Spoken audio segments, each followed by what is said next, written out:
Hi everyone, today we'll talk about how to fix or how to solve bad poster Pinterest. To know how to fix or how to solve Pinterest bad poster, you should just go to settings.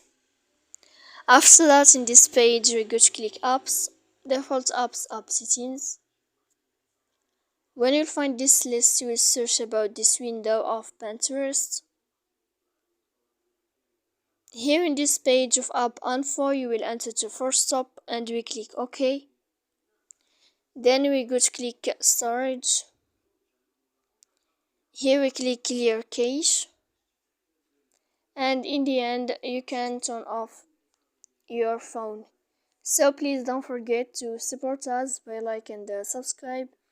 See you next time in another video and thank you for your attention and your watching.